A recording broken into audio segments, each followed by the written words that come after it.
1930s. Now, which other dolls would you have played with as a child?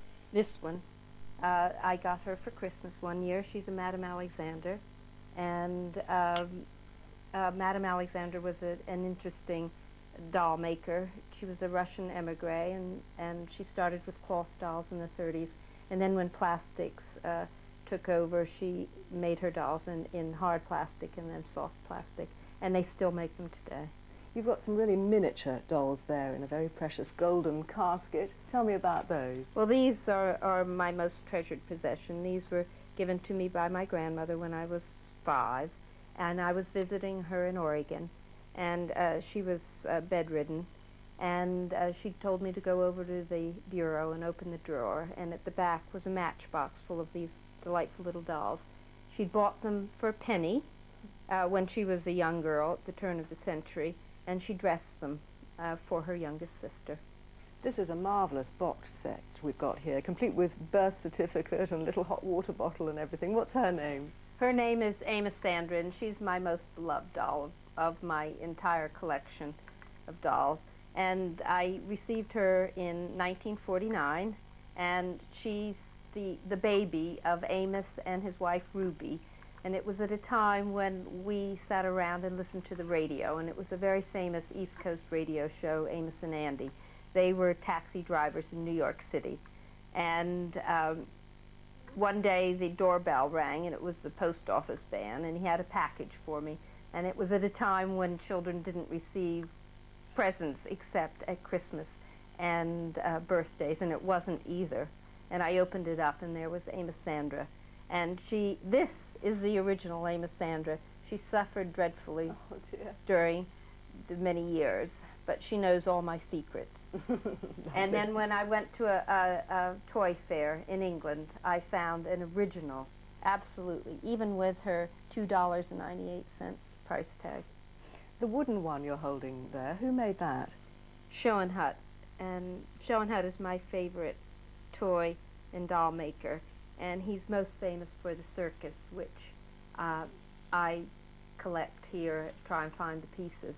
It was an interesting concept because he started with a very small 3 clowns and ladder and chair, and then every Christmas new pieces were made. You've got some of the famous Kewpie dolls. I love the original box here. Tell us how popular these were. Very popular. Designed by the illustrator Rose O'Neill, and they came in every shape, size, and form on china, and they were tokens given to World War I soldiers to take with them. And I've spotted some Native American Indian dolls here. Were these made on reservations? that actually wasn't made by Mary McAvoy to be sold on reservations, but actually not made by the Indians. The one next to it was made by the Seminole Indian tribe in Florida in the late 40s. They're all wonderful dolls. It really is lovely to see them all. Thank you very much for joining us. Thank you. If you've got a great collection you'd like to share with us, do write to me with some photos if possible. The address, as always, is Collector's Lot, P.O. Box 17, Plympton, Devon, PL7 5YG. Now, all week we've seen wonderful and sometimes wild collections, and for our final trip to the States, what could be more appropriate than to visit a woman who has so many collections she just can't count them all? Laura Beaumont went off to have a look and to gather some top tips on how to display collections of every shape and size. There are many different ways of storing your collectibles. You can put them in the garage, you can put them under the bed, you can put them in the attic. But if you really want people to see what you've got, you have to make a display. And that can sometimes be a bit tricky. So we've brought together 2 creative forces, a collector of collections and a display expert.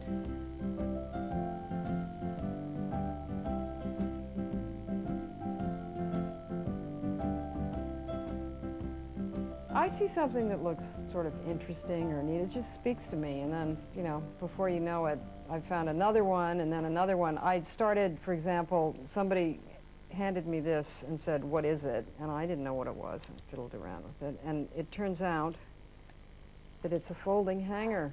How ingenious. And it's just fantastic. I thought, well, that's pretty cool, you know, good thing. And I didn't think much more about it. And then I saw I started seeing more of them. And so we have all kinds of folding hangers. And how come you needed to design so many different kinds of the same mundane thing, you know? It's incredible.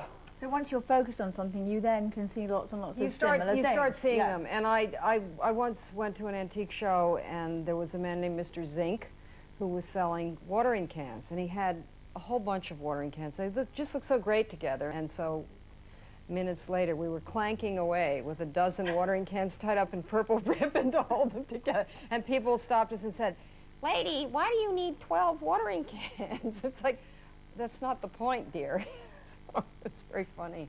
And the amazing thing is, they look great. A whole Yeah, mass. well, any family of objects starts doing something different than just one lonely little one. And part of the fun is figuring out what I can put in what and how I organize the categories of things. So it's the sorting and the cataloging and the editing as well as the amassing of it. And I think that you have a responsibility when you're accumulating in this kind of volume to keep things as organized as possible.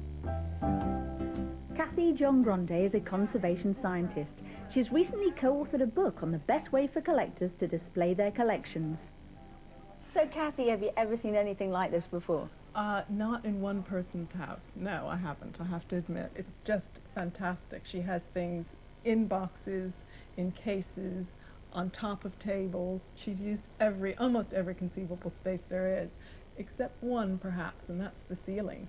She hasn't used the ceiling, and that would be a good place to hang things from, especially, for instance, maybe the watering cans. Now that's another very good point. You've got to be careful how you store things, haven't you? Which is something you know all about, the do's and don'ts of Yes. displaying and storage. There's certain things like textiles in particular. They don't like light, for instance, and so you must maybe put them out for a while, but then roll them up, rotate them, put them back into your drawers or under your bed in boxes wrapped in acid-free tissue, in acid-free boxes. Wood is very bad for storing things. Is it really? Yeah, it off-gases and it reacts with plastic. I mean, this is a type case drawer table that I made, and I shouldn't have some of these things in here, but No. most of them are metal, and you know, They'll there's a limit to how compulsive you Yeah, want to get. Because you used your collection to store your collection in, don't you? Yes, the storage is part of the collection. Which is great. Fabulous. I have type case drawers, and I have 3 dental cabinets, which of course are excellent things, and then my prize is a Wooten desk, which is a desk from the 1870s, and I got that from my rubber stamps. It's probably the most luxurious and extravagant rubber stamp storage facility going. Outrageous. What a true collector. Now it's time for the answer to this week's Golden Year competition. Just to recap, the main clues were: in which year did Prince Rainier of Monaco marry Grace Kelly? The racehorse ESB win the Grand National? The epic film War and Peace open in London? And the Suez Canal crisis take place? It was 1956. Congratulations to those of you who got it right. One of you will be the lucky winner of this Tiffany-style lamp. And for those of you who didn't get it right, don't worry, there'll be another chance next week. Sadly, we've come to the end of this special 3 weeks of All Things American. I just want to thank Pete and Val Clark for their wonderful hospitality. I hope you've enjoyed our trip around the States, and as they say in America, have a nice day. And until I see you again, so long. We sent Jethro Miles off to a themed collector's fair to